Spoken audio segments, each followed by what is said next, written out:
যে লোকটা নামাজি, লোকটা চরিত্রবান, লোকটা দিনদার, লোকটা ইনসাফগার, লোকটা হালাল হারাম মাইনা চলে, লোকটা পাক নাফাক মাইনা চলে, লোকটার ভিতরে জিকির আছে, এই লোকটার ভিতরে আল্লাহর কোরআন তেলাওয়াতের জজবা আছে, এই লোকের ভিতরে আখিরাতের ফিকির আছে, কবরের ভয় আছে, জাহান্নামের ভয় আছে। এই যে আপনার কথাবার্তা, চলাফেরা, আচরণ, লেনদেন দ্বারা যেন এটা বোঝা যায়। আমার একজন আপনজন আছে, বড় ব্যবসায়ী, বাজারে নাম করা ব্যবসায়ী।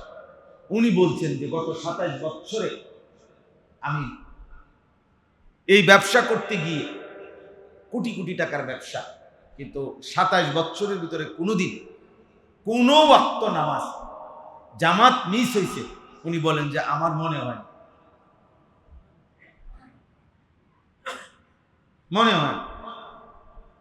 কোনোদিনও মিস হয়। এই রোগ শোক অসুখ ব্যারাম কোনো কিছুতে মিস হয়, আল্লাহ করাইছে, বেঁচে আছেন এখন। তাইলে আমি প্রথম বললাম আখিরাতের জন্য, জান্নাতের জন্য, জাহান্নাম থেকে বাঁচার জন্য ঈমান জরুরি। প্রথম কি জরুরি বলেন? ঈমান জরুরি। ঈমানের দুইটা অংশ, একটা হলো লা ইলাহা ইল্লাল্লাহ, আরেকটা হলো মুহাম্মাদুর রাসূলুল্লাহ। লা ইলাহা ইল্লাল্লাহর দাবি কি? লা ইলাহা ইল্লাল্লাহর দাবি হলো জীবনের সব ব্যাপারে আল্লাহকে মানা, আল্লাহর উপরেই নির্ভর করা, আল্লাহর দিকেই ফিরে যাওয়া, আল্লাহর কথাই মনে পড়া, আল্লাহর কথাই মনে পড়া। সুখ হোক, দুঃখ হোক, আনন্দ হোক, বেদনা হোক, চাওয়া পাওয়া প্রত্যাশা সব আল্লাহর কাছে, আল্লাহর কাছে। আল্লাহই আল্লাহ, তিনি ছাড়া আর কেউ নেই। সুখের বেলায়ও আর কেউ নেই, দুঃখের বেলায়ও কি নাই, দিলেও আল্লাহ ছাড়া কেউ নাই, না দিলেও আল্লাহ ছাড়া কেউ, আল্লাহ। আর 2 নাম্বার হলো মুহাম্মাদুর রাসূলুল্লাহ, মানে জীবনের মধ্যে প্রিয় নবী সাল্লাল্লাহু আলাইহি সাল্লামের সুন্নাত তরিকা একটা একটা করে গ্রহণ করা, আমাদের জীবনের মধ্যে আনা। মাস্টার সাহেব এই লাইটটা বন্ধ করে দিচ্ছে, আমার একেবারে চোখে পড়ে। জি, তো এটা দরকার আমাদের। তাহলে আমরা 1 নম্বরে হলো ঈমান আমাদের জরুরি। আমরা চেষ্টা করব আমার ঈমানের মধ্যে যেন কোনো শিরিক না হয়, আমার ঈমানের মধ্যে যেন কোনো খেলাফে সুন্নাত না। প্রতিনিয়ত দেখেন চেষ্টা করা উচিত। আমি সব সময় বলে গেছি, আপনাদের এখানে আমি 10 বছর ছিলাম, 10 বছর আমি চিৎকার করে গেছি মুসল্লিদেরকে।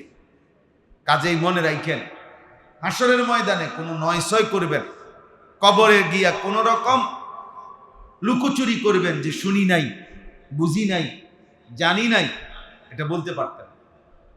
আমরা ওলামায়ে কেরাম আপনাদের কাছে বিস্তারিত বারবার বলেছি যে কোনোভাবে যেন ঈমানের মধ্যে শিরিক না হয় এবং রাসূলুল্লাহ সাল্লাল্লাহু আলাইহি সাল্লামের সুন্নতের খেলাফ জীবন যেন না হয়। আপনারা যদি কদর কোনোভাবেই না করেন সেটা আপনাদের বিষয়।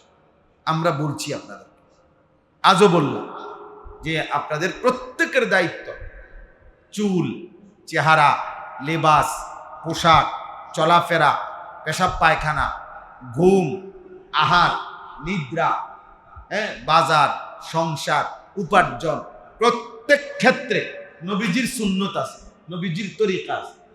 এটা কি জেনে নেওয়া এবং ওই অনুপাতে একটু একটু করে হলেও নিজের জীবনে বাস্তবায়নের চেষ্টা করা। রাসূলুল্লাহ সাল্লাল্লাহু আলাইহি ওয়াসাল্লাম বলছেন,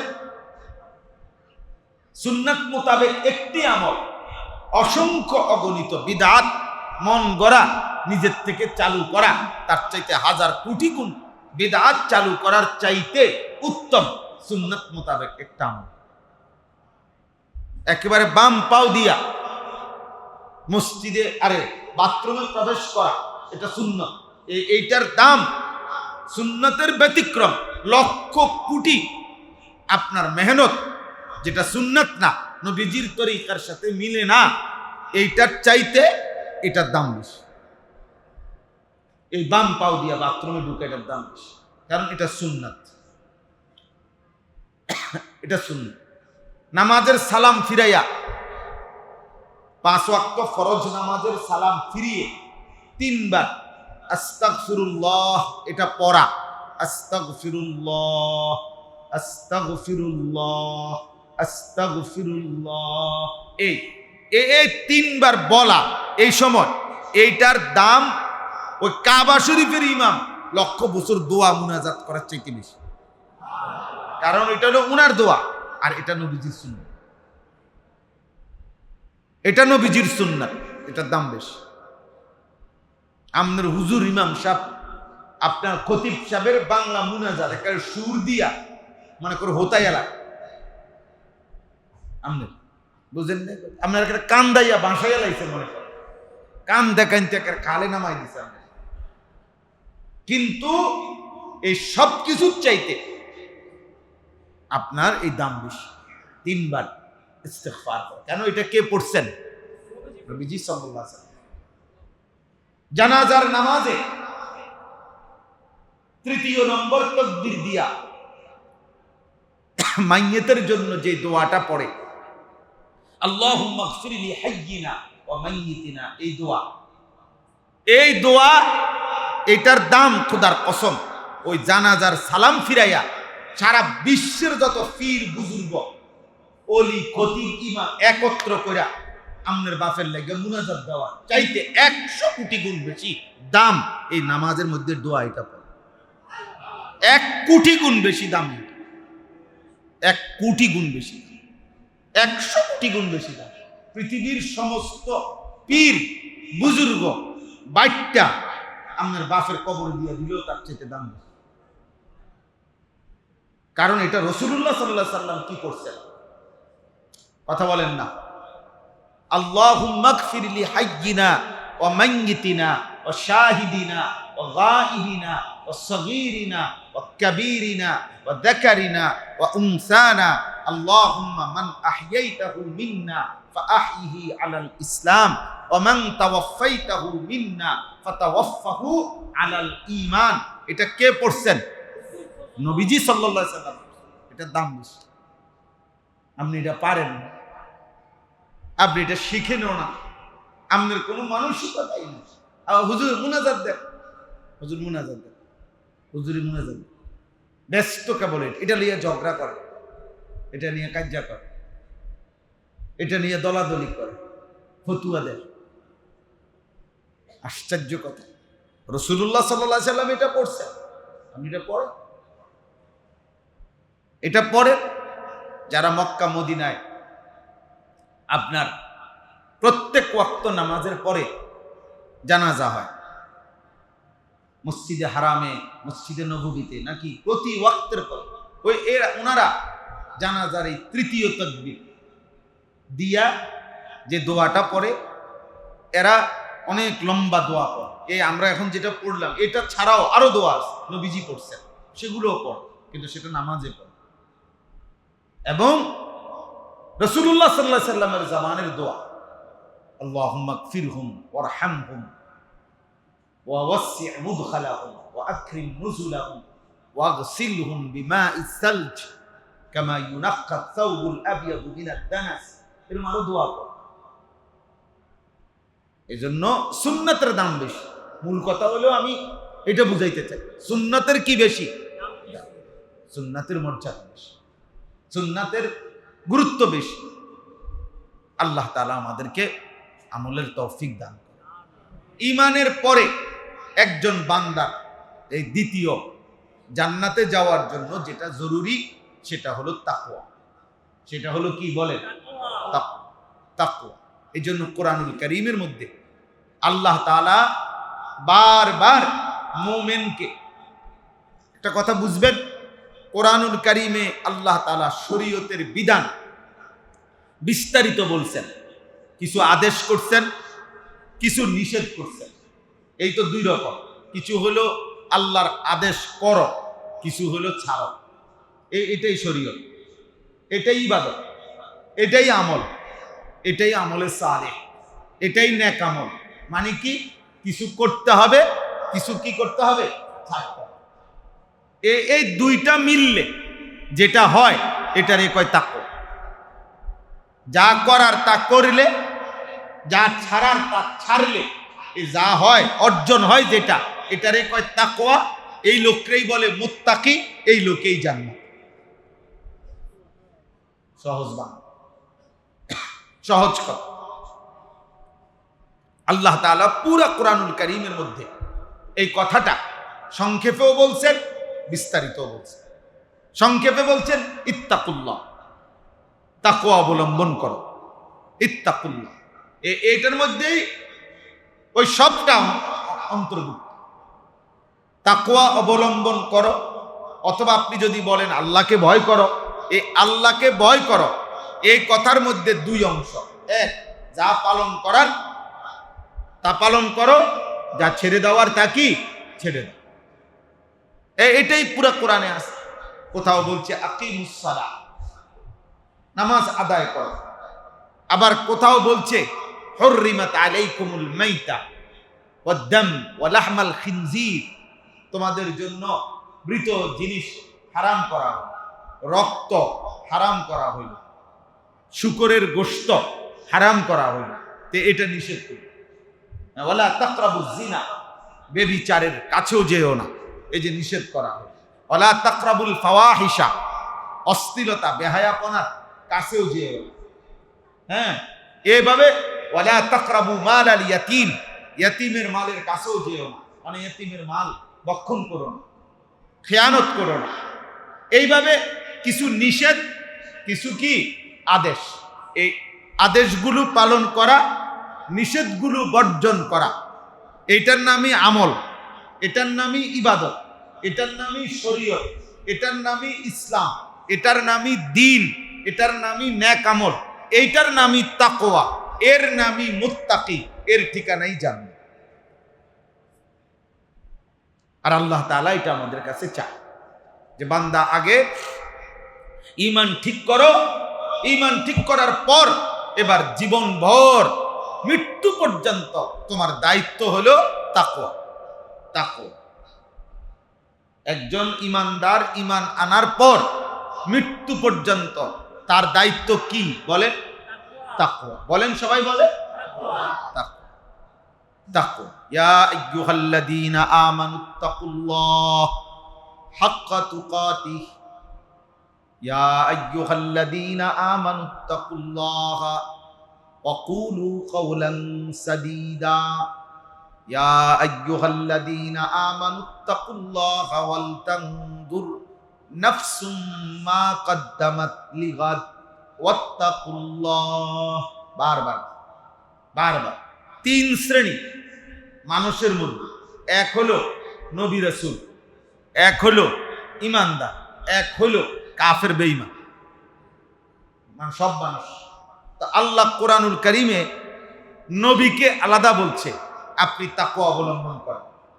আল্লাহ কোরআনুল কারীমে ঈমানদারদেরকে আলাদা বলছেন, তাকওয়া অবলম্বন করেন। আল্লাহ কোরআনুল কারীমে বাকি সমস্ত মানুষকে আলাদা বলছেন, তাকওয়া অবলম্বন। তাকওয়া মানে আল্লাহর আদেশ পালন করা, আল্লাহর নিষেধ বর্জন করা। এটা নবীর উপরেও হুকুম, ঈমানদারের উপরেও হুকুম, সকল মানুষের উপরেও হুকুম। ইয়া আইয়ুহান নাবিয়্যুত্তাকিল্লাহ, এই যে কোরআন শরীফের আয়াত, হে নবী আপনি আল্লাহকে ভয় করেন। ইত্তাকিল্লাহ, তাকওয়া অবলম্বন করেন, নবীজিকে বলছেন। আবার আল্লাহ বলছেন ইয়া আইয়ুহাল্লাযীনা আমানুত্তাকুল্লাহ, হে ঈমানদারগণ ইত্তাকুল্লাহ, আল্লাহকে ভয় করো। আবার আল্লাহ বলছেন ইয়া আইয়ুহান নাসুত্তাকু রাব্বাকুম, হে লোক সকল, হে মানব মণ্ডলী, হে মানুষ, তোমরা আল্লাহকে ভয় করো। তাহলে বাস্তবতা এটাই, আমরা আসলেই স্বাধীন না, আমরা স্বাধীন না, হতেই পারি না। আমরা আল্লাহর অধীন, আমরা আল্লাহর অধীন। পৃথিবীর প্রত্যেকটা মানুষ আল্লাহ তাআলার অধীন, এই কায়নাত আল্লাহ তাআলার অধীন। এই সৃষ্টি জগতের প্রত্যেকটা নড়া চড়া, এক বিন্দু বিসর্গ আল্লাহ তাআলার অধীন, আল্লাহ তাআলার অধীন। অতএব সৃষ্টিকর্তাকে না চিনা, আল্লাহকে চিনে না, সৃষ্টিকর্তাকে চিনে না, বানানেওয়ালাকে চিনে না, রিজিক দাতাকে চিনে না, অনুগ্রহকারীকে চিনে না, লালন পালনকারীকে চিনে না, তার আনুগত্য করে না, অথবা এটা বোঝে না, এতে কোনো মানুষের, এই মূলত কোনো মানুষের। এই জন্য যে বাবা, যে মা তার সন্তানকে, তার পরিবারকে আল্লাহ চিনাইতে পারে না, মালিক চিনাইতে পারে নাই, আল্লাহর সাথে সম্পৃক্ত করতে পারে নাই, ও মূলত তার পরিবারের কোনো হক আদায় করে। হ্যাঁ,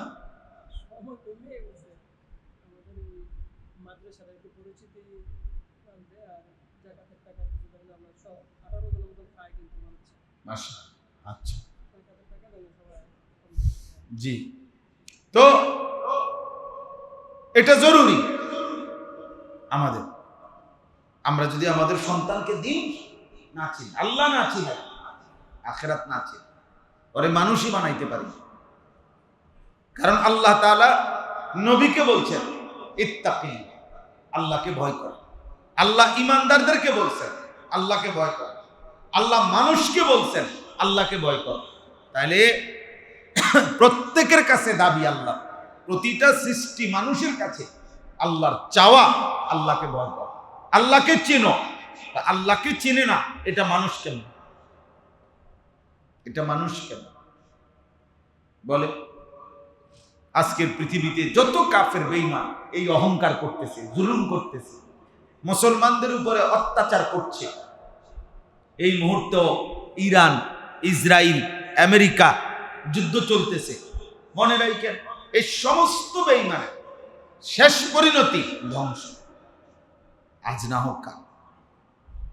আমেরিকা ধ্বংস হবে, এটা নিশ্চিত। ইসরায়েল ধ্বংস হবে, এটা নিশ্চিত। মুসলমান টিকে থাকবে, ইসলাম টিকে থাকবে, এটাও নিশ্চিত। ঠিক কোন দিন সেটা মালিকের ফয়সালা,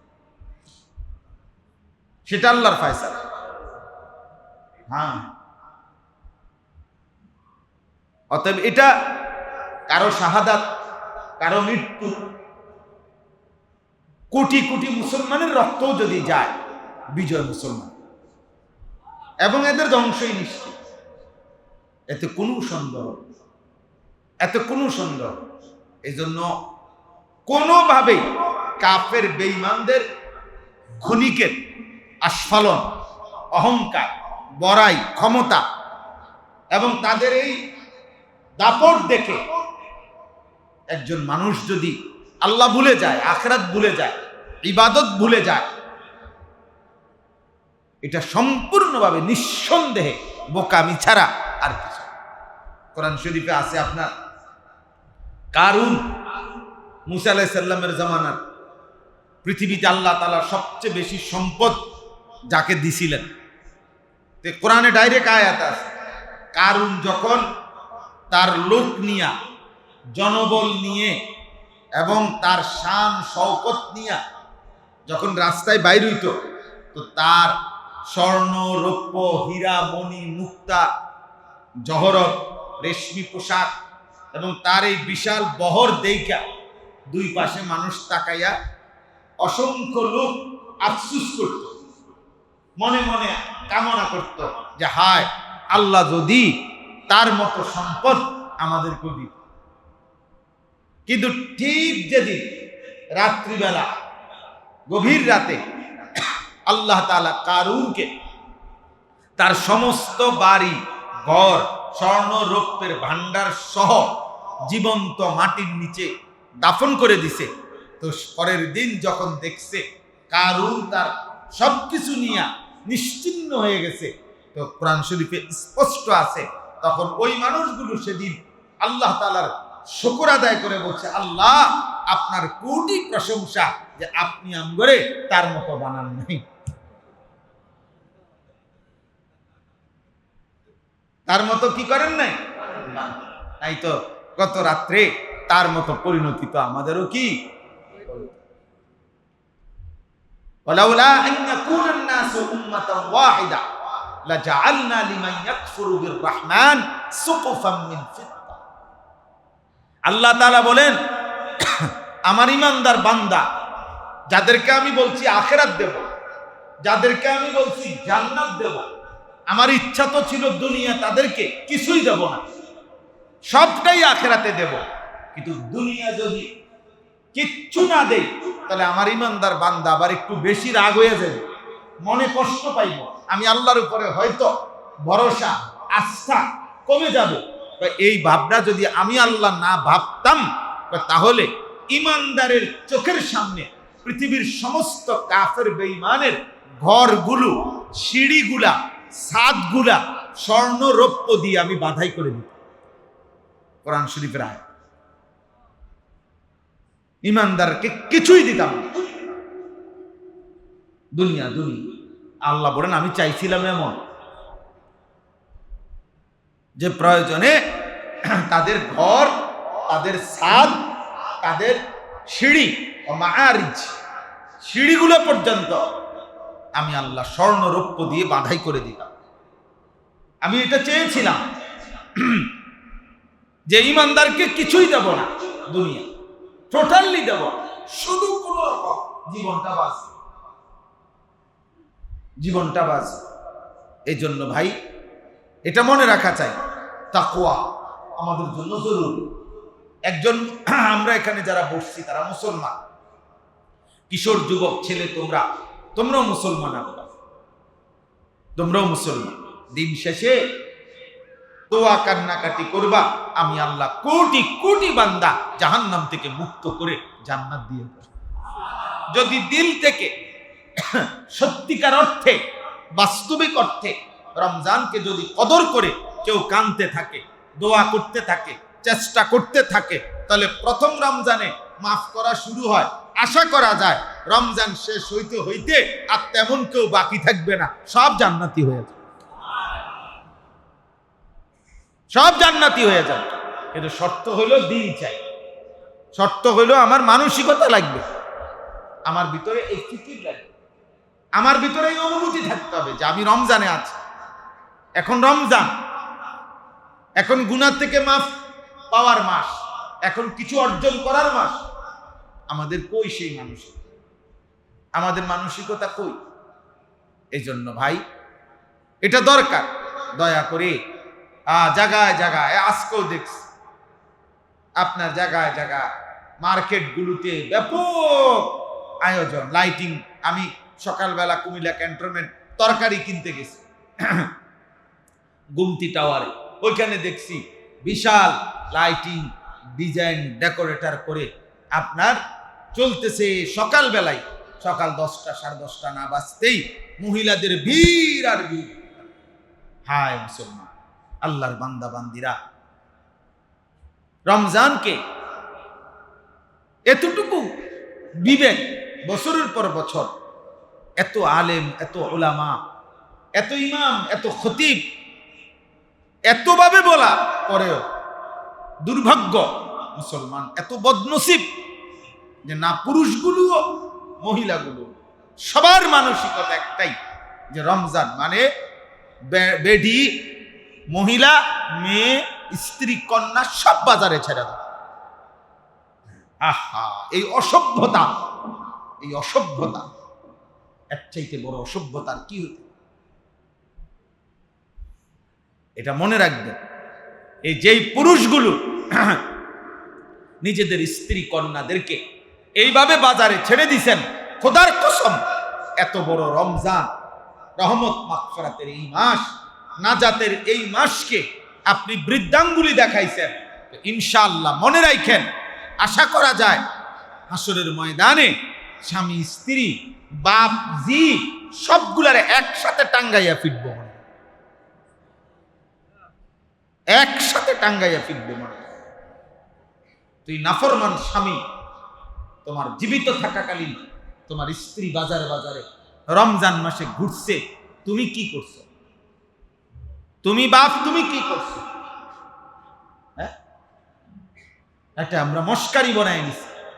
এক জোড়া জুতা, একটা 3 পিস, একটা সামান্য গহনা, সামান্য একটু কেনাকাটা, এর জন্য এত বড় রমজান আমরা বিসর্জন দিয়ে দিই।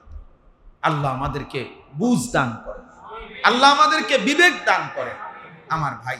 অতএব আমার কথার মূল অংশ এটা যে রমজানে এ কথা বুঝাইতে চাই যে আমাদের জীবনের দুইটা অংশ, একটা হলো ঈমান, একটা হলো তাকওয়া।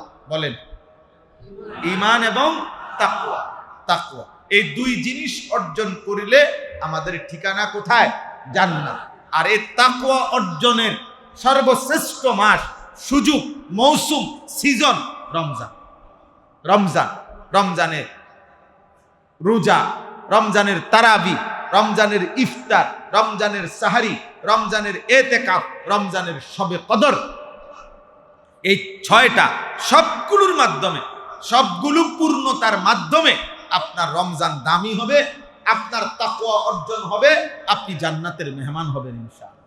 এজন্য একটা জিনিস মনে রাখবেন, রোজা আলহামদুলিল্লাহ সবাই পালন করে মোটামুটি, তারাবি আলহামদুলিল্লাহ অধিকাংশ মুসলমান পালন করে, আদায় করে, ইফতার আদায় করে, সাহারি আদায় করে, শবে কদরের আশায় বেজর রাত্রিতে কাঁদে, দোয়া কান্নাকাটি করে। কিন্তু দুর্ভাগ্য হলো রমজানের পূর্ণতার জন্য কোরআন শরীফে সূরা বাকারার 183 নম্বর আয়াত থেকে 187 নম্বর আয়াত পর্যন্ত মোট 5টা আয়াতে আল্লাহ রমজানের উপরে বিস্তারিত আলোচনা করেছেন।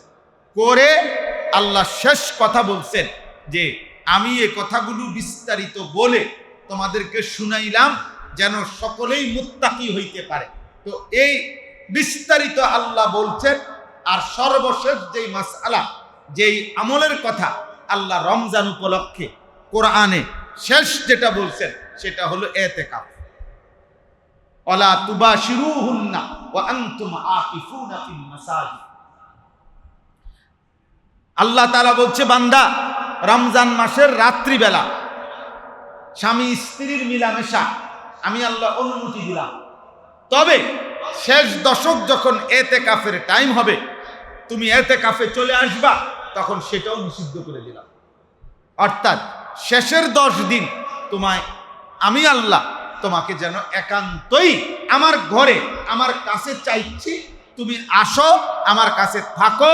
10 দিনের মাথায় ঈদের চাঁদ উঠলে ধুয়ে মুছে পাক সাফ করে মুত্তাকি বানায়া জান্নাতি বানায়া।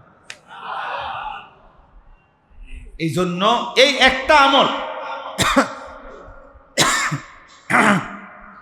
বছরের পর বছর আমাদের ছুটে যায়, তাহলে আপনার পূর্ণ হইল কই? হযরত আয়েশা রাদিয়াল্লাহু তাআলা আনহা বলছেন, নবীজি সাল্লাল্লাহু আলাইহি সাল্লাম মৃত্যু পর্যন্ত কোনোদিন, যেদিন থেকে রমজান, যেদিন থেকে ইতিকাফ, সেই বছর থেকে নিয়ে ইন্তেকাল পর্যন্ত আল্লাহর নবী সাল্লাল্লাহু আলাইহি সাল্লাম কোন বছর রমজানের শেষ দশকের ইতিকাফ ছাড়েন নাই। হাত্তা তাওয়াফাহুল্লাহ, বুখারীর আবার মৃত্যু পর্যন্ত। সুম্মা ইতাকাফা আজওয়াজাহু বাদাহু, অতঃপর নবীজির স্ত্রীগণ, নবীজির 9 জন বিবি জীবিত ছিলেন, এই 9 জনই ওনারাও মৃত্যু পর্যন্ত ইতিকাফ করে গেছে। নবীর বিবিগণ পর্যন্ত কোনোদিন ইতিকাফ ছাড়েন, সাহাবায়ে কেরাম ইতিকাফ ছাড়ে নাই। নবীজি সাল্লাল্লাহু আলাইহি সাল্লাম মাত্র 10 বছরে, কথাটা বুঝেন, মদিনায় থাকাকালীন 10 বছর, তো এর মধ্যে 9 বছর পূর্ণ আর 10ম বছর তিনি ইন্তেকাল করছেন। এই 9 বছরে মোট 57টি যুদ্ধ পরিচালনা করেছেন। কয়টা যুদ্ধ? নবীজি নিজে 27টা যুদ্ধে 9 বছরে সশরীরে অংশগ্রহণ করেছেন। কিন্তু এই 57টা যুদ্ধে একটা যুদ্ধ 9 বছরে শেষ দশকে হয় না। রমজানের শেষ দশকে কোনো যুদ্ধ করে না। 17 রমজান যুদ্ধ হয়েছে, বদরের যুদ্ধ। মক্কা বিজয় করছে নবী রমজান মাসে, কিন্তু শেষ দশকের ইতিকাফ, শেষ দশক একটা যুদ্ধ নাই ইসলামের ইতিহাস রাসূলুল্লাহর জীবনে। তিনি যথাযথ গুরুত্ব দিয়ে এতেকাফ করবে। এজন্য আমার শায়েখের এটা কথা, আল্লামা মুফতি মুশতাকুন নবী সাহেব, ইমাম সাহেব, খতিব সাহেব, মুয়াজ্জিন সাহেব, খাদেম সাহেব, প্রত্যেকের জন্য এতেকাফ করা উচিত। খতিব সাহেব বছরের পর বছর বলবেন আপনার সময় হবে কোন দিন। ইমাম সাহেব বছরের পর বছর বলবেন আপনার সময় হবে কোন দিন। আপনি আখিরাতে যাবেন না? আপনি রাসূলুল্লাহ সাল্লাল্লাহু আলাইহি সাল্লামের চাইতে বেশি ব্যস্ত? আপনি নবীজির সাহাবাদের চাইতে বেশি ব্যস্ত? আমারে যেদিন হযরত 2013 সালে এই কথা বলছে আমার হুজুর আল্লামা মুফতি মুশতাকুন নবী সাহেব, সেই থেকে আলহামদুলিল্লাহ গত বছর পর্যন্ত আল্লাহর দয়ায় আর কোনোদিন ইতিকাফ বাদ যায় না। এটা হিম্মতের ব্যাপার। ইনশাআল্লাহ পাক্কা নিয়ত করে যে খতিব সাহেব বসবেন ইতিকাফ, ইমাম সাহেব বসবেন ইতিকাফ, খাদেম সাহেব বসবেন ইতিকাফ। আমি বহু মানুষ, আমার অনেক সময় অনেক ইমাম সাহেব যদি ফোনে বলে হুজুর একজন লোক ইতিকাফের জন্য পাচ্ছি না, তাহলে আমি বললাম ওই মসজিদে ইমাম সাহেব নাই? ইমাম সাহেবই তো কইতে আছে কাহিনীটা। আপনি কি আপনি ঘোড়ার ঘাস কাটেন? হ্যাঁ, আপনি একটা ব্যস্ত হয়ে গেছে। রাসূলুল্লাহ সাল্লাল্লাহু আলাইহি সাল্লাম কোনোদিন ছাড়ে নাই, আপনি কোনোদিনও করেন নাই। হ্যাঁ বলে এটা হুজুর সুন্নতে মুআক্কাদা কিফায়া, সকলের পক্ষ থেকে কিছু মানুষ করলে হয়ে যায়। তো ধরেন সকলের পক্ষ থেকে একজন মানুষ করলে হয়ে যায়, আমিও ধরে নিলাম সেই একজন আমি হব না কেন? কথা বলেন না কেন? একজন করলে হয়ে যায়, ঠিক আছে, সেই একজন প্রত্যেক বছর অন্য মানুষ হইতো কা? আপনি হইবেন কোন দিন, আমি হব কোন দিন? কাজে আমি হব ইনশাআল্লাহ, আমি ইতিকাফ করব। আমাদের প্রত্যেকের কাছে আমার অনুরোধ, আপনারা প্রত্যেকে নিয়ত করেন যে ইতিকাফ করা দরকার, ইতিকাফ করা উচিত। আল্লাহ রাসূল সাল্লাল্লাহু আলাইহি সাল্লাম বলছেন গোটা মহল্লাবাসী যত নেক আমল করে সমস্ত নেক আমলের সওয়াব ইতিকাফকারী মসজিদে ঘুমায় ঘুমায় ওঠে।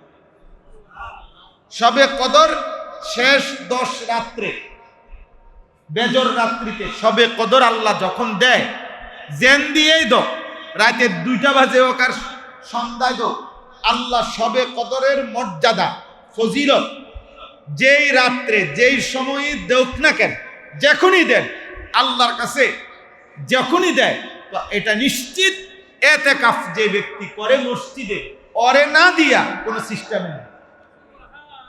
21 তারিখ হোক, 23 তারিখ হোক, 25 তারিখ হোক, 27 তারিখ হোক, 29 তারিখ হোক, সন্ধ্যা রাত্রে হোক, মাঝ রাইতে হোক, শেষ রাইতে হোক, আল্লাহ শবে কদরের মর্যাদা মনে করেন এখন দিতেছে, তো এই সময় যে টাইমে দাও ইতিকাফকারী তো মসজিদে।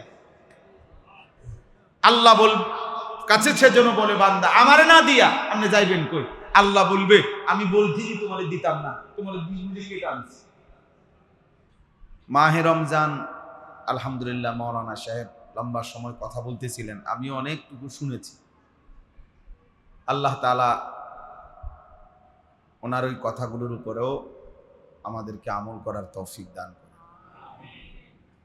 রমজান মাস আমরা আলহামদুলিল্লাহ সবাই গুরুত্বের সাথে কম বেশি অন্যান্য সময়ের চাইতে ইবাদত আমল একটু বেশি করে থাকি। এটা একটা রমজানের বৈশিষ্ট্য, রমজানের একটা বিশেষত্ব।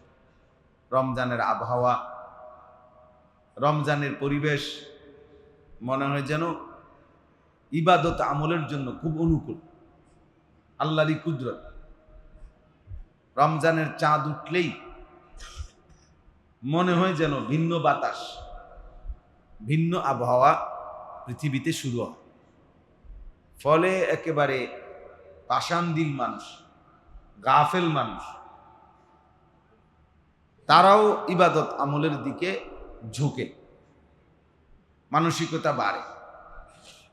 এই জন্য আল্লাহ তাআলা রমজানকে আলাদাভাবেই ইবাদত আমলের জন্যই সাজাইছে। এবং নিজের হাতে সাজাইছে। 11 মাসের চলমান যে আমল, আল্লাহর ইবাদত সারা বছরের, সেগুলো তো আছেই। তো অতিরিক্ত স্পেশালি আরো 6টি বিশেষ আমল দ্বারা আল্লাহ তাআলা রমজানকে বিশেষভাবে সাজিয়েছে। 1 নাম্বার হলো পূর্ণ 1 মাস রোজা। 2 নাম্বার হলো পূর্ণ 1 মাস তারাবি। 3 নাম্বার হলো পূর্ণ 1 মাস ইফতার। 4 নাম্বার হলো পূর্ণ 1 মাস সাহারি, মানে ভোর রাত্রে যে খাবার খাই আমরা, সাহারি, এটাও ইবাদত। 5 নাম্বার হলো শেষ 10 দিন, মানে শেষ দশক, এতেকাফ। 6 নাম্বার হলো শেষ দশকের বেজোর রাত্রিগুলোতে শবে কদরের তালাশ, শবে কদরের আশায় ইবাদত। এই কয়টা হইল? এই 6টা। এই 6টা নতুন আমল। গত 11 মাসে যে ইবাদত, 5 ওয়াক্ত নামাজ, জুমার নামাজ, তাহাজ্জুদ নামাজ, মাগরিবের পরে আওয়াবিন নামাজ, সকালবেলার এশরাকের নামাজ, এরপরে গত 11 মাসের জিকির, কোরআনুল কারীমের তেলাওয়াত, দান, সাদাকা, আল্লাহর রাস্তায় খরচ করা, যাবতীয় গুনাহ থেকে বাঁচা, এগুলো তো আপন জায়গায় বহাল আছে। মানে এগুলোর হুকুম তো কি যেমনে আছে, এটা আছেই, এখনো আছে।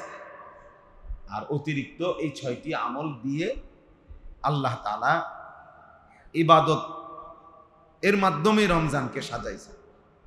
তাহলে এর দ্বারা একথাই স্পষ্ট, আল্লাহ তাআলা বান্দার কাছে রমজান মাসে প্রত্যেকটা বান্দার কাছে আল্লাহর চাওয়া যে তার জীবনে যেন গত 11 মাসের চাইতে রুটিন, তার জীবনের রুটিনটা ভিন্ন হয়। অর্থাৎ গত 11 মাস ঘর সংসার, বাজার, ব্যবসা, চাকরি, উপার্জন, আমার জীবনের চলাফেরা, কাজকর্ম যেমন ছিল, আমার যেন রমজান মাস আসলে বোঝা যায় যে আমি একটু ভিন্ন প্রস্তুতি নিছি। অর্থাৎ রমজান উপলক্ষে আমি আমার দুনিয়াবি ব্যস্ততা কমাই দিলাম, আখিরাতের ব্যস্ততা বাড়াই।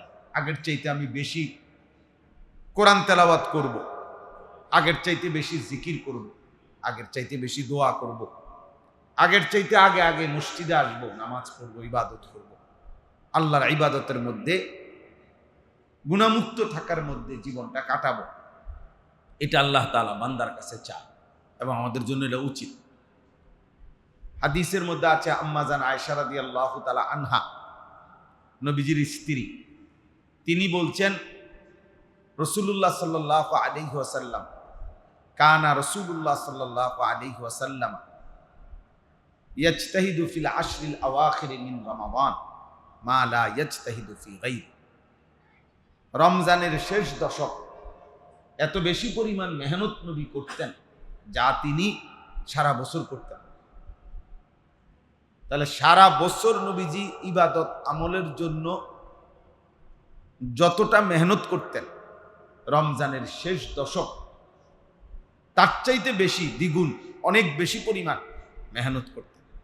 এক কথা মানে সব কিছুর ক্ষেত্রে, ইবাদত, নামাজ, জিকির, তেলাওয়াত, রোজা, তারাবি, সব কিছুর ক্ষেত্রে আল্লাহ নবী সাল্লাল্লাহু আলাইহি ওয়াসাল্লাম ইবাদত আমলের মাত্রা বাড়াইতেন, প্রচন্ডভাবে বাড়াইতেন। রমজানের চাঁদ উঠবার সময় হইলে হযরত সালমান ফারসি রাদিয়াল্লাহু তাআলা আনহু থেকে বর্ণিত, নবীজি সাল্লাল্লাহু আলাইহি ওয়াসাল্লাম রমজানের একদম শুরু লগ্নে যখন চাঁদ উঠবে, শাবান মাসের শেষ দিন, লম্বা সাহাবাদের সামনে রমজানের গুরুত্বের উপরে খুতবা দিতেন, বয়ান করতেন, নসিহত করতেন এবং বলতেন, সর্বপ্রথম যে শব্দটা বলতেন নবী, যে তোমাদের মাথার উপরে তোমাদের মাথার উপরে কাদ আযাল্লাকুম শাহরুন আযীম, একটা মহান মাস, শ্রেষ্ঠতম মাস তোমাদের মাথার উপরে ছায়া বিস্তার করছে, অর্থাৎ আগমন করছে। এই এক কথাই বলছেন শাহরুন আযীম। নবীজি বলছেন তোমাদের সামনে আসতেছে, আগমন করতেছে একটি শ্রেষ্ঠতম সুমহান মাস, শাহরুন আযীম। শাহরুন আযীম কোরআনুল কারীমের মধ্যে নির্দিষ্ট কিছু জিনিসের ক্ষেত্রে আল্লাহ আযীম শব্দ ব্যবহার করছেন। যেমন কোরআন, এটার ব্যাপারে আল্লাহ বলছেন যে কোরআনুন আযীম। আমাদের নবীজি সাল্লাল্লাহু আলাইহি সাল্লামের জীবন, এইটার ব্যাপারে আল্লাহ তাআলা বলছেন ওয়া ইন্নাকা লাআলা খুলুকিন আযীম। আপনার জীবন, আপনার আখলাক, আপনার জিন্দেগি সর্বশ্রেষ্ঠ। কোরআন সর্বশ্রেষ্ঠ, আল্লাহ নিজে সর্বশ্রেষ্ঠ। ওহুয়াল আলিয়্যুল আযীম, আল্লাহ নিজে আযীম। সুবহানা রাব্বিয়াল আযীম, এই যে আমরা বলি, আল্লাহকে বলি। তাইলে আরবি ভাষায় অনেকগুলো শব্দ দিয়ে বড়, মহান, শ্রেষ্ঠ বুঝায়। তন্মধ্যে সবচেয়ে বেশি পূর্ণাঙ্গ বুঝায় এলে এই শব্দটা দিয়ে, আযীম। আযীমের চাইতে বড় কিছু নাই। তাহলে আল্লাহ তাআলা কোরআনকে যেমন বলছেন আযীম, নিজেকে বলছেন আযীম, ঠিক আল্লাহ নবী সাল্লাল্লাহু আলাইহি ওয়াসাল্লাম এই রমজান মাসকেও বলছেন আযীম। কাদ আযাল্লাকুম শাহরুন আযীম, রমজান সর্বশ্রেষ্ঠ মাস, আযীমুশ শান মাস। আমরা বলি অনেক সময় এই শব্দটা, আযীমুশ শান মাহফিল, মানে অনেক মর্যাদাবান মাহফিল। তো রমজান মাসও আযীমুশ শান মাস, অনেক বেশি মর্যাদাবান মাস। এই জন্য প্রথম কথা এটা মনে রাখতে হবে, রমজানকে আল্লাহ তাআলা স্পেশালি সাজাইছেন, অতিরিক্ত ইবাদত দিয়ে সাজাইছেন। রমজান মাসকে নবীজি সাল্লাল্লাহু আলাইহি ওয়াসাল্লাম সর্বশ্রেষ্ঠ মাস হিসাবে উল্লেখ করেছেন। অতএব এই সব কিছুর দ্বারা মাকসাদ কি, মানে কেন রমজানকে আল্লাহ শ্রেষ্ঠ মাস বানাইলেন, কেন নবীজি রমজানকে শ্রেষ্ঠ মাস বললেন, কেন রমজান মাসে আল্লাহ তাআলা অতিরিক্ত আরো 6টি ইবাদত সারা বছরের ইবাদতের সাথে আরো দিলেন, এই সব কিছুর মাকসাদ হলো একজন ইমানদার বান্দা, একজন মুসলিম বান্দা, সে মুত্তাকি হবে, তাকওয়া অর্জন করবে। আর তাকওয়া অর্জন করিলেই তার ঠিকানা জান্নাত হবে। মূলত আল্লাহ তাআলা আমাদের কাছ থেকে এটা চেয়েছে। একজন মানুষের জান্নাতে যাওয়ার জন্য 2টা জিনিস জরুরি, বাধ্যতামূলক। 1 নাম্বার হলো ঈমান, 2 নাম্বার হলো তাকওয়া। এই 2 জিনিস বুঝাইয়া না দিলে জান্নাতে যাওয়া যাবে। জান্নাতে যাওয়ার জন্য এই 2 জিনিস লাজেম। কি কি বলেন? 1 নাম্বার হলো ঈমান, 2 নাম্বার হলো এই 2 জিনিস লাজেম। ঈমান এবং তাকওয়া, এই 2 জিনিসের বিনিময়ে জান্নাত, এই 2 জিনিসের বিনিময়েই জান্নাত। ঈমান কি?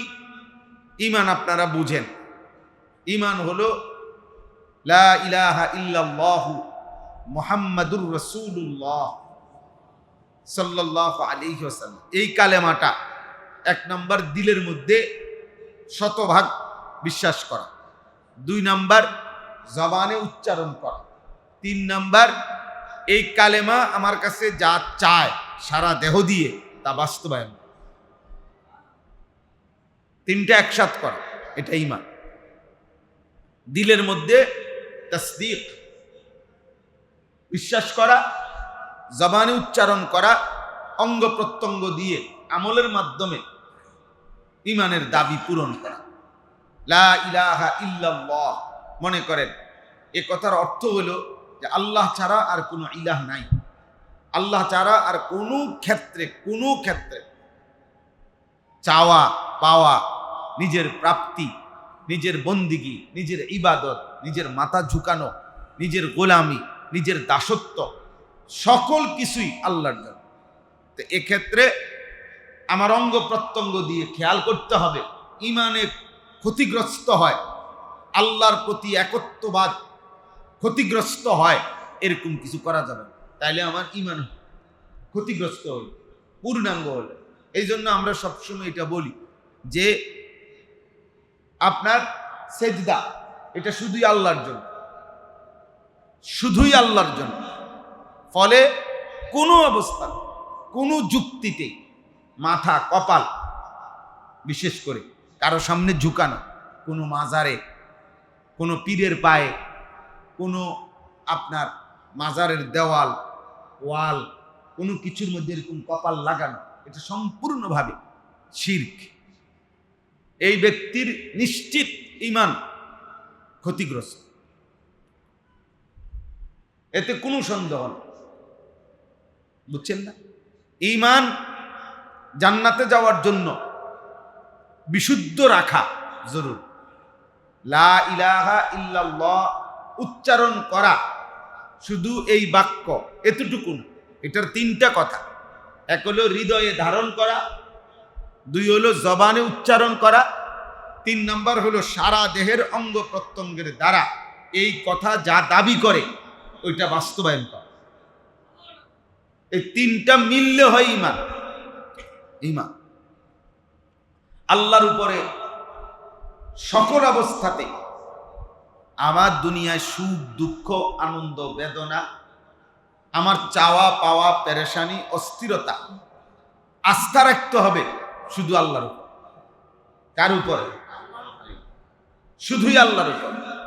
বিশ্বাস করতে হবে যে আমার সব প্রয়োজন পূরণ করে আল্লাহ, হাজত রাওয়া, মুশকিল কুশা সব আল্লাহ। আমার প্রয়োজন পূরণকারী কে? সব সব তিনি। এটা খুব বারবার মুযাকারা করা, বারবার খেয়াল করা যে আমি লা ইলাহা ইল্লাল্লাহ এই দাবির ব্যতিক্রম আমার দ্বারা কিছু হচ্ছে কিনা। তাইলে কিন্তু মুশকিল। এক মানুষ যদি ওমান ইউশরিক বিল্লাহ ফাকান্নামা খাররা মিনাস সামা, আল্লাহ তাআলা বলছে যে আল্লাহর সাথে শিরিক করবে তাকে যেন আসমান থেকে ছুঁড়ে ফেলে দেওয়া হয়, মানে মাথা তুইলা যেন আছাড় দিস।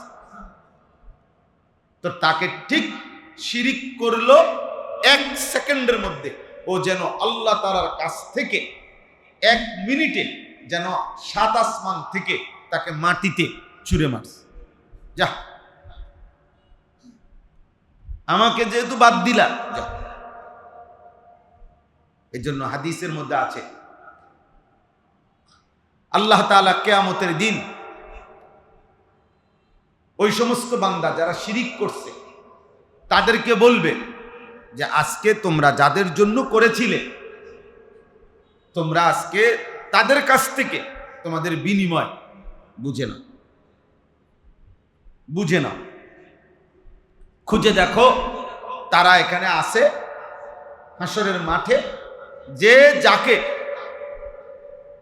ভরসা করছিলা, পাথর হোক, মূর্তি হোক, ব্যক্তি হোক, যাকে যে নির্ভর করছিলা, যার উপরে, তার থেকে তোমরা বিনিময়, তার থেকে খুঁজে নাও। ফানজুরু হাল ইনদাহুম জাযা, দেখো গিয়ে তাদের কাছ থেকে কোনো বিনিময় পাও কি। দেখো তো কোনো বিনিময় পাবে? কোরআনুল কারীমের মধ্যে আছে আল্লাহ তাআলা বলবেন কিয়ামতের দিন, উহশুরুল লাযীনা যালামু ওয়া আযওয়াজাহুম ওয়া মা কানু ইয়াবুদুন মিন দুনিল্লাহ ফাহদুহুম ইলা সিরাতিল জাহিম। নাউযুবিল্লাহ। আল্লাহ তাআলা কিয়ামতের দিন ফেরেশতাদেরকে বলবেন, প্রত্যেক পাপীকে আরো দুইজন সহ একত্র করো। এক, পাপীকে। দুই, এই পাপ কাজে তার সঙ্গী যে ছিল সেই সঙ্গীকে। তিন, এই পাপ কাজ করতে গিয়ে সে যার উপরে নির্ভর করেছে তাকে। এই তিনজনকে একসাথ করো, পাপী, পাপীর সঙ্গী এবং সে যার উপরে ভরসা করে নির্ভর করে আমি আল্লাহকে বাদ দিয়ে শিরিক করেছে, গুনাহ করেছে, পাপ করেছে, তাকে একসাথে করে এই তিনজনকে একত্রে জাহান্নামের রাস্তা দেখায়। ফাহদুহুম ইলা সিরাতিল জাহিম, তিনজনকেই জাহান্নামের পথ দেখাও। কঠিন, তুই কোনো চিন্তা করিস না, আমি আছি, শুধু ফিট সোয়াইয়ালা, হ্যাঁ, যা দরকার আমি, পুলিশ মামলা এগুলো আমি দেব। এই যে নির্ভরতা দিয়ে দিয়ে যারা সন্ত্রাসী পালে, চাঁদাবাজ পালে, ক্যাডার পালে, মাস্তান পালে, এই নাফরমানগুলোর কি হবে? এদের পাপের অন্যায় করতে গিয়ে এরা নির্ভর করছে এই ব্যক্তির উপর, কিয়ামতের দিন তাকেও একসাথ করে জাহান্নামে পাঠিয়ে দেবে। নাউযুবিল্লাহ। ওয়াকিফুহুম ইন্নাহুম মাসউলুন মা লাকুম লা তানাসাউন বাল হুমুল ইয়াওমা মুস্তাসলিমুন। কিয়ামতে আল্লাহ তাআলা তাদেরকে একত্রে, ফেরেশতাদেরকে বলবে, পাপী পাপীর সঙ্গী এবং সে যার উপরে ভরসা করত তাকে একসাথ করে দাঁড় করাও। আমি আল্লাহ জিজ্ঞেস করব, আল্লাহ তাআলা জিজ্ঞেস করবেন, তুই পাপ করলা কেন? তুমি তাকে সহযোগিতা করলা কেন? তোমার উপরে সে ভরসা করলো কেন? আরেক কোরআনুল কারীমের মধ্যে আছে, ঈসা আলাইহিস সালামকে পর্যন্ত আল্লাহ জিজ্ঞেস করবে যে তোমাকে যে তারা আল্লাহর পুত্র বলছে, খ্রিস্টানরা শিরিক করলো আমি আল্লাহর সাথে, তোমারে বলছে আল্লাহর বেটা, তুমি বলছো কিনা বলো। কোরআন শরীফ আছে। ঈসা আলাইহিস সালাম বলবে, রব্বুল আলামিন, আমার 24 ঘন্টা আমি হায়াতে যতক্ষণ ছিলাম, আমি ভেতরে কি বলছি, বাইরে কি বলছি, আমি জবানে কি বলেছি, আমার কলিজার ভিতরে কি ছিল, আপনি সব জানেন। আপনি জানেন মাওলা, আপনি সাক্ষী। আমি আপনাকে সাক্ষী রেখে বলতেছি, আমি একবারের জন্য আমার অন্তরে কিংবা জবানে আমি তাদেরকে কোনোদিনও বলি নাই এমন কথা। তারা সম্পূর্ণ আমার উপরে মিথ্যা অপবাদ দিয়েছে। তাহলে কি বুঝাবে? খুদ ঈসা নবীকে পর্যন্ত আল্লাহ জিজ্ঞেস করে যে আপনি উত্তর দেন, আপনি জবাব দেন। এজন্য শিরিক থেকে বাঁচা এবং এই কথাটাও খেয়াল করা যে আমার উপরে ভর করে কেউ যেন গুনাহ না করে, আমার উপরে ভরসা করে, আমার উপরে নির্ভর করে কেউ যেন গুনাহ না করে।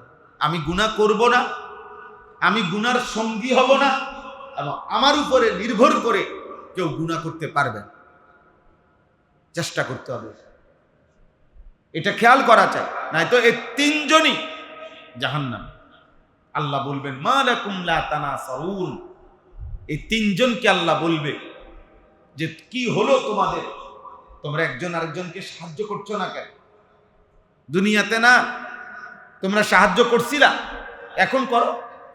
এখন আযাব থেকে একজন আরেকজনকে বাঁচাও, এখন একজন আরেকজনকে জাহান্নাম থেকে বাঁচাও, এখন একজন আরেকজনের পক্ষ হয়ে আমি আল্লাহর কথার জবাব দাও, বলো।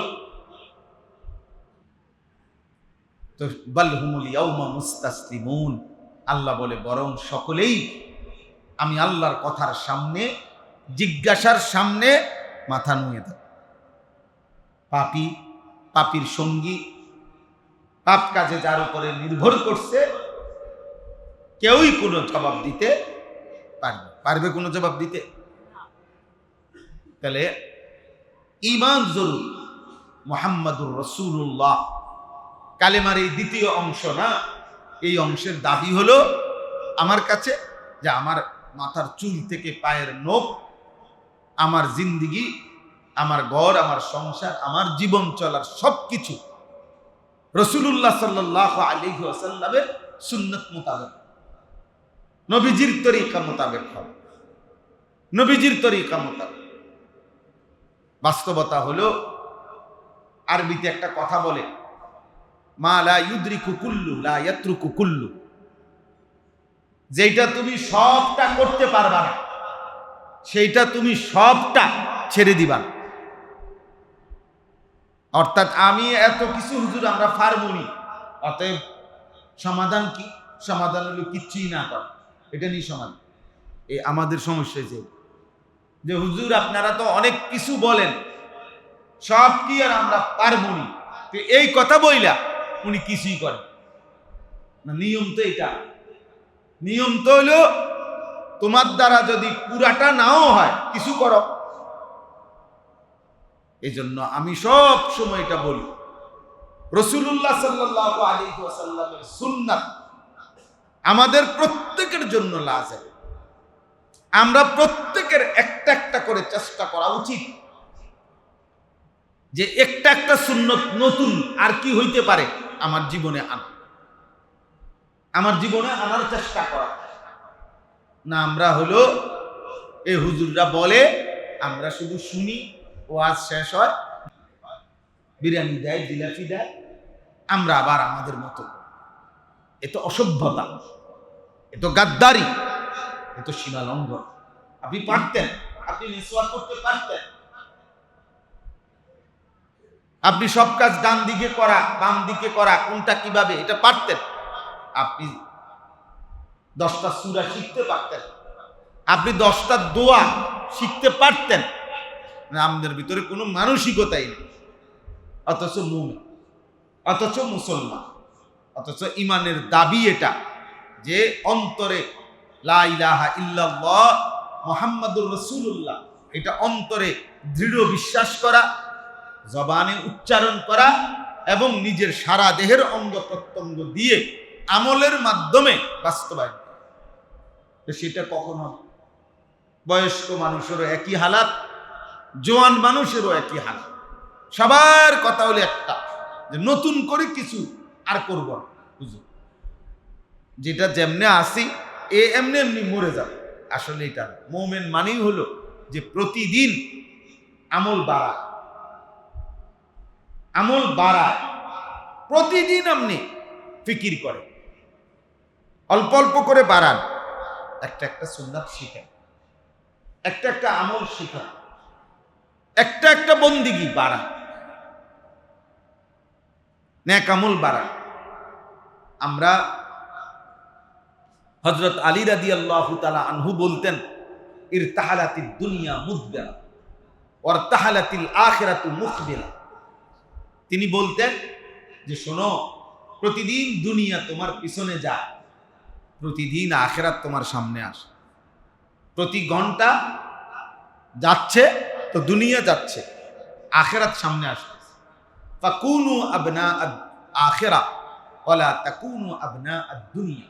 অতএব হে আল্লাহর বান্দা, তুমি আখিরাতের সন্তান হও, দুনিয়ার সন্তান হইও।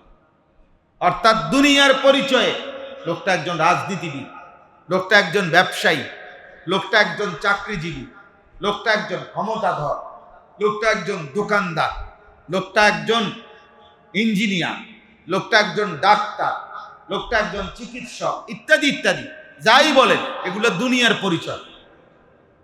তিনি বলেন না, তুমি আখিরাতের পরিচয় হও, মানে লোকে যেন বোঝে বা তোমার ভিতরে যেন এটা হয়। আল্লাহ আমাদেরকে তৌফিক দান করে। এটা দরকার আব্বা, এটা দরকার। জোয়ান ছেলেরা এতে কাফে বসা উচিত, মাঝবয়সীরা এতে কাফে বসা উচিত। আল্লাহ আমাদেরকে তৌফিক দান করে। আমি তো মাস্টারকে বলছি কালকে রাত্রেও, অনেকক্ষণ ধমকাধমকি করছি, বলছি যে আলহামদুলিল্লাহ এখানে এতে কাফ করে। আমি বলছি না, এইবার আমার দাবি হলো আমার সাথে আমার শায়েখ আল্লামা মুফতি মুশতাকুন নবী কাসিমি হুজুরের যেই মাদ্রাসা সুধন্যপুর, সেখানে এতেকাফ করার জন্য বলছি যে আপনি আমার সাথে এতেকাফ করেন। আমরা আলহামদুলিল্লাহ কমপক্ষে 1100 থেকে 1200 লোক একসাথে এতেকাফ করি। গত বছরও প্রায় 1100 সাথী এতেকাফ করছে, এক মসজিদে মিয়া, এক মসজিদে, বুঝছেন, এক মসজিদে। আলহামদুলিল্লাহ, হ্যাঁ, কমপক্ষে 50 জন মানুষ এমন আছে যারা কাইন্ডা বলছে আমার হুজুর একটা সিটের ব্যবস্থা করে দেন। নাই, কোনো সিট নাই। সিঁড়ির তলে দিয়ে যে একটু জায়গা আছে, ওইখানেও 4-5 জন মানুষ থাকে। ওই সিঁড়ির তলে দিয়ে কিন্তু জায়গা থাকে না, ওইটার মধ্যেও মানুষ থাকে। 5 তলা মসজিদ, ভরপুর মসজিদ। আলহামদুলিল্লাহ, আপনাদের দাওয়াত রইল, একদিন গিয়ে দেখে আসবেন। আল্লাহ তাআলা আমাদেরকে তৌফিক দান করেন।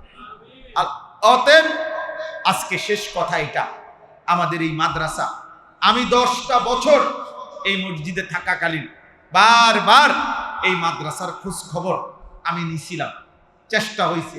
বিভিন্ন পারিপার্শ্বিকতা ছিল, প্রতিকূলতা ছিল, অনেকবারই উদ্যোগ নিয়ে এই মাদ্রাসাটা সুন্দরভাবে চালু করা যায় নাই।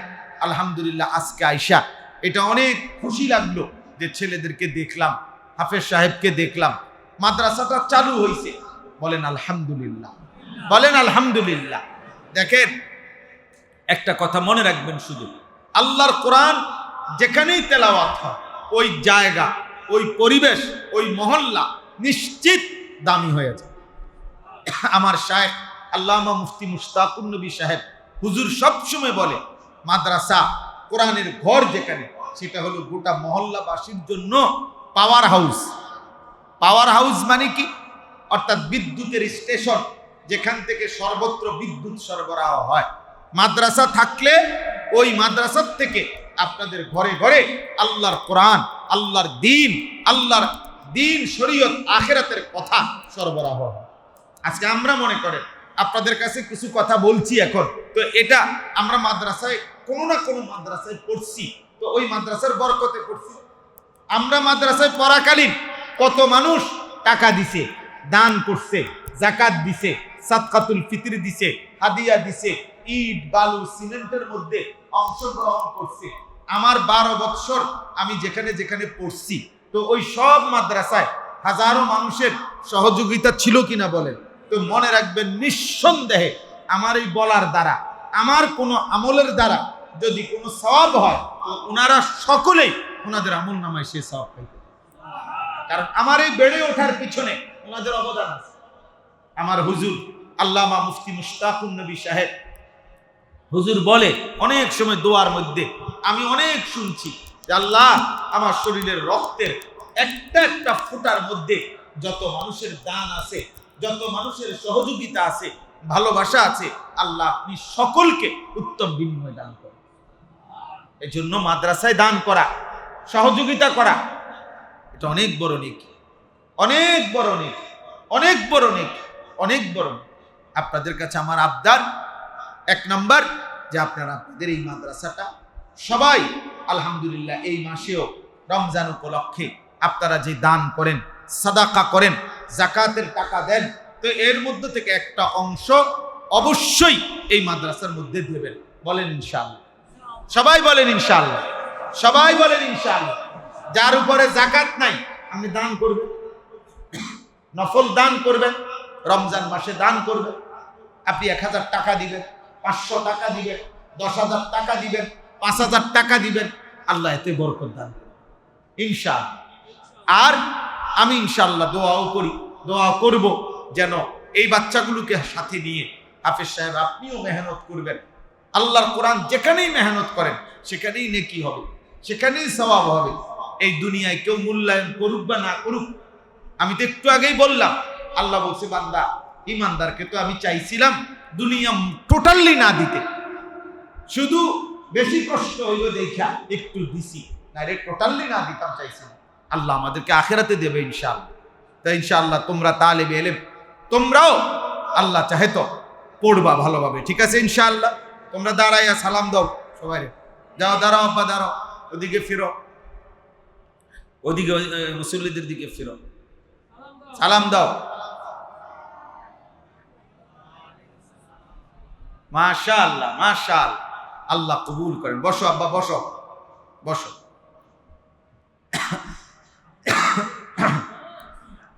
এগুলো আপনারা নিজেরা কষ্ট করে উঠাবেন। আল্লাহ চাহে তো আপনারা প্রত্যেকে আপনাদের পক্ষ থেকে ভালোবাসা মহব্বতের সাথে আপনারা আপনাদের যাকাতের টাকা, নফল টাকা আপনারা দান করবেন। বলেন ইনশাআল্লাহ। দেখেন, আমার শেষ আরেকটা কথা আছে, 1 মিনিট। সেটা হলো, আমি ব্যক্তিগতভাবে আমার কুমিল্লা ক্যান্টনমেন্ট যেই মাদ্রাসা, আজকে 10 বছর আমার মাদ্রাসার বয়স। এই 10 বছরে মাদ্রাসায় প্রায় 500 জন ছাত্র এখন পড়ালেখা করে, 34 জন শিক্ষক কর্মচারী স্টাফ আছে মাদ্রাসায়। তো আমার অনেক দিনের স্বপ্ন, আলহামদুলিল্লাহ আপনাদের ভালোবাসায় দোয়ায় সারা দেশে যে কম বেশি আমি ওয়াজ মাহফিল করি, এই মাহফিল করতে করতে আমার একটা স্বপ্ন ছিল বেশি, যে সারা বাংলাদেশের কিশোর যুবক নওজোয়ান ছেলে যারা স্কুল কলেজ ইউনিভার্সিটি পড়ুয়া, তাদের জন্য আলাদা কিছু করা, আলাদা কিছু মেহনত করা, এটা আমার অনেক দিনের ইচ্ছা। এই জন্য আমি সবচেয়ে বেশি ওয়াজ মাহফিলে যুবক ছেলেদেরকে বেশি বলি, ফেরাইবার কথা বলি, আল্লাহর দিকে ফিরতে বলি, নামাজের কথা, আখেরাতের কথা, চরিত্র সুন্দর করার কথা আমি তাদেরকে এটা খুব বলি।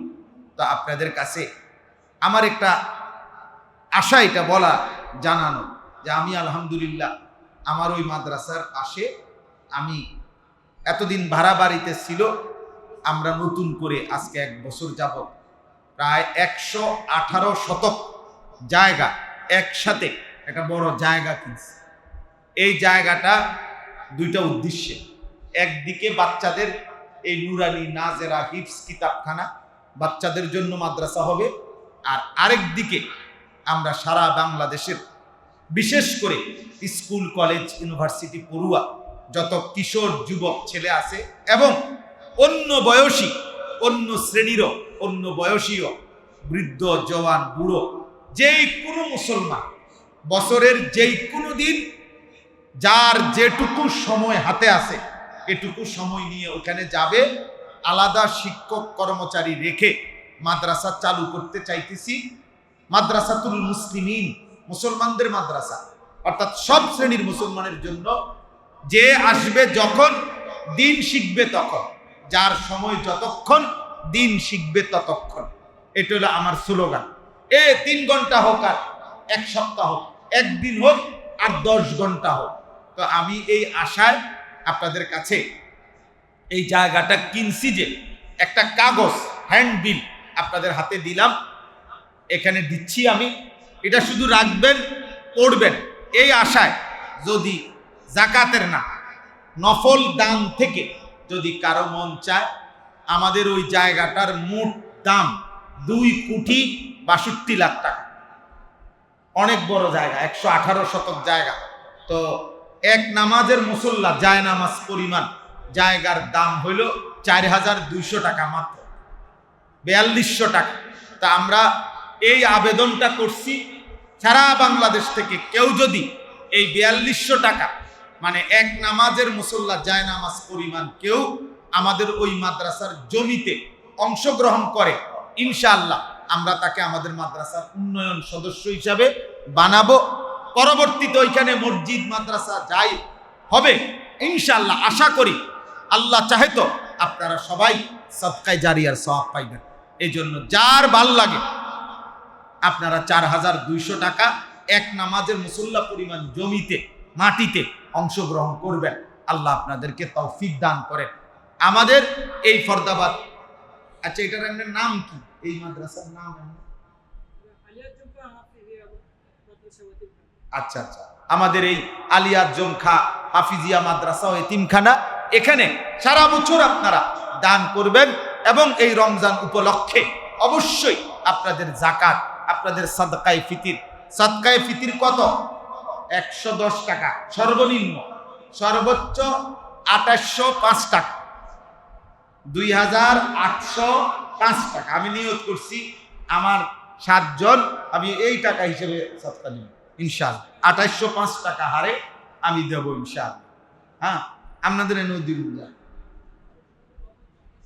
সর্বোচ্চ, সর্বোচ্চ মানে একজনের ফেতরা ইচ্ছা করিলে 2805 টাকাও দিতে পারে, আর সর্বনিম্ন হইল কত? 110 টাকা, যেমনি সুবিধা হয় দিবেন। আল্লাহ তাআলা আপনাদেরকে তৌফিক দান করেন, কবুল করেন। আমার এই মাদ্রাসার মধ্যে আপনারা আমার মুসল্লি, আপনারা আমার মহব্বতের মানুষ। 4,200 টাকা খুব বেশি টাকা না, দেখা গেছে হয়তো একদিন ভুলে যাবেন, কিন্তু সাদকায়ে জারিয়ার সওয়াব পাইবেন, আপনার আমলনামার মধ্যে সওয়াব পাইতে থাকবে। ইনশাআল্লাহ, মাশাআল্লাহ। আল্লাহ আপনি কবুল করেন, আল্লাহ তৌফিক দান। আর কোনো কথা? ইনশাআল্লাহ। আলহামদুলিল্লাহি রাব্বিল আলামিন। আল্লাহুম্মা আনতাস সালাম ওয়া মিনকাস সালাম। তাবারাকতা ইয়া দাল জালালি ওয়াল ইকরাম। ইয়া রাব্বি লাকাল হামদু কামা ইয়ানবাগি লিজালালি ওয়াজহিক ওয়া আযীমি সুলতানিক। ওয়া সাল্লি আলা মুহাম্মাদিন কামা হুয়া আহলুক ওয়া ফাআল বিনা খায়রান কামা আনতা শানুক। ইয়া আরহামার রাহিমিন, ইয়া আরহামার রাহিমিন, ইয়া আরহামার রাহিমিন। রব্বানা যালামনা আনফুসানা ওয়া ইল্লাম তাগফির লানা ওয়া তারহামনা লানাকুনান্না মিনাল খাসিরিন। রব্বানা আতিনা ফিদ দুনিয়া হাসানা ওয়া ফিল আখিরাতি হাসানা وقنا عذاب النار. ربنا وآتنا ما وعدتنا على رسلك ولا تخزنا يوم القيامة إنك لا تخلف الميعاد. ربنا اصرف عنا عذاب جهنم إن عذابها كان غراما إنها ساءت مستقرا ومقاما. رب ارحمهما كما ربياني صغيرا. رب ارحمهما كما ربياني صغيرا. ربنا هب لنا من أزواجنا وذرياتنا قرة أعين وجعلنا للمتقين إماما. رب اجعلني مقيم الصلاة ومن ذريتي ربنا وتقبل دعاء. ربنا اغفر لي ولوالدي وللمؤمنين يوم يقوم الحساب. اللهم إنا نسألك العفو والعافية في الدنيا والآخرة. اللهم إنا نعوذ بك من عذاب النار. اللهم إنا نسألك رضاك والجنة ونعوذ بك من غضبك ومن النار. مولاي كريم আপনি মাফ করে দেন, মেহেরবান মাওলা আপনি মাফ করে দেন। আল্লাহ মাহে রমজান কোটি কোটি বান্দাকে তো মাফ করবেন। আল্লাহ আমরা কয়েকজন আমাদেরকেও মাফ করে দেন। আপনার ঘরেই বসেছি মাওলা, আপনার কালাম থেকেই দুই চার কথা শুনেছি মাওলা। আল্লাহ জাহান্নামের ভয় করছি মাওলা, জান্নাতের আশা করছি মাওলা।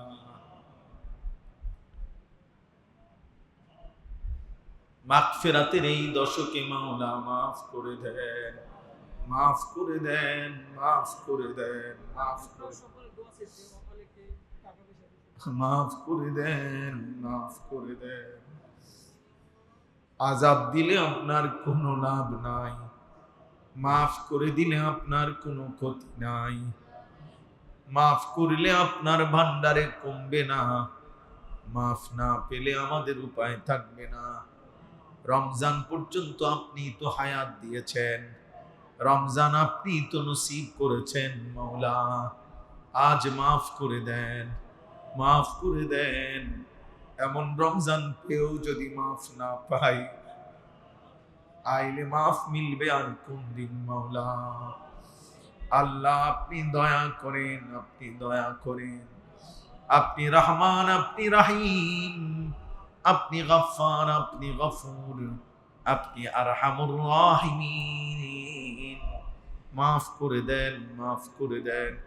মাকে মাফ করে দেন, বাবাকে মাফ করে দেন, দাদা দাদি নানা নানিকে মাফ করে দেন, আত্মীয় স্বজন বংশধরকে মাফ করে দেন, বিবি বাচ্চাদেরকে মাফ করে দেন, ছেলে মেয়েদেরকে মাফ করে দেন, ভাই বোনদেরকে মাফ করে দেন, দোস্ত বন্ধুদেরকে মাফ করে দেন, সমস্ত কবরবাসীদেরকে মাফ করে দেন, কিয়ামত পর্যন্ত কবরের আযাব মাফ করে দেন। রমজান মাসে যেভাবে কবরের আযাব বন্ধ, এই কবরের আযাব আর উঠাইয়েন না মাওলা, আর দিয়েন না মাওলা। আল্লাহ মসজিদের পাশে এই গোরস্থানে আল্লাহ কত কবরবাসী মাওলা, তাদের স্বজনরাই আজকে হাত তুলেছে।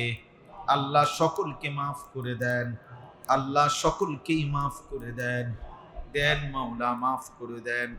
আল্লাহ কতজন কতভাবে দোয়া চেয়েছে, আল্লাহ যে যেভাবে দোয়া চেয়েছে আল্লাহ প্রত্যেকের নেক মাকসাদ আপনি পূরণ করে দেন। আল্লাহ আজকের এই আয়োজন যারা করেছে, যারা যত সহযোগিতা ভালোবাসা পরামর্শ দান টাকা পয়সা সহযোগিতা সব কিছু কবুল করে নেন। এর বিনিময়ে খানদান বংশধরকে মাফ করে দেন, অভাব দূর করে দেন, ঋণ মুক্ত করে দেন, অসুস্থ বিমারি যারা শিফা করে দেন, কামাই রুজিতে হালাল বরকত দান করেন। আল্লাহ রমজানকে কদর করবার তৌফিক দান করেন। এতেকাফ আপনি নসিব করিয়েন, সবে কদর আপনি নসিব করিয়েন। আল্লাহ আপনি দয়া করেন, আপনি মেহেরবানি করেন। কিশোর যুবক ছেলেগুলোকে নামাজি বানিয়ে দেন, বাবা চাচাদেরকে গুনাহ থেকে বাঁচবার তৌফিক দেন, সেজদাওয়ালা কপাল বানিয়ে দেন, কাঁদনেওয়ালা চোখ বানিয়ে দেন, জিকিরওয়ালা জবান বানিয়ে দেন, মোহব্বতওয়ালা দিল বানিয়ে দেন, সুন্নতওয়ালা জীবন বানিয়ে দেন। আল্লাহ আমার একটা একটা মুসল্লিকে আল্লাহ মাফ করে দেয়। আল্লাহ কত মুসল্লি আমার চোখের সামনে ভাসতেছে, যারা আজকে কবরে চলে গেছে মাওলা। আল্লাহ আমি তো কতজনের জানাজা পড়াইছিলাম মাওলা। আল্লাহ আপনি সমস্ত কবরবাসীদেরকে মাফ করে দেন, আমাদের আব্বা আমাদেরকে মাফ করে দেন। আল্লাহ অসুস্থ বিমারি যারা সকলকে শিফা করে দেন। আয় আল্লাহ আমার আব্দুল হাকিম ভাই অসুস্থ, আল্লাহ শিফা করে দেন। আল্লাহ মধু মেম্বার সাহেবকে আল্লাহ হাজি সাহেবকে শিফা করে দেন। আল্লাহ তার সন্তানদেরকে শিফা করে দেন। আল্লাহ আপনি আমাদের সবাইকে মাফ করে দেন। আল্লাহ কম বেশি সকলেই অসুস্থ হয়ে মাওলা, আল্লাহ যার যত রোগ ব্যাধি আপনি মুক্ত করে দেন। আল্লাহ এই মসজিদ প্রথম দিন থেকে এই পর্যন্ত জায়গা জমি টাকা পয়সা যে যখন যত খেদমত করেছে করছে সব আপনি কবুল করে নেন, সকলকে আপনি মাফ করে দেন। যারা কবরবাসী তাদেরকেও মাফ করে দেন।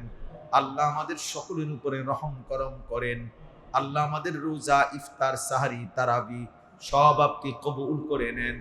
রব্বির হামহুমা কামা রব্বায়ানি সগীরা, রব্বির হামহুমা কামা রব্বায়ানি সগীরা।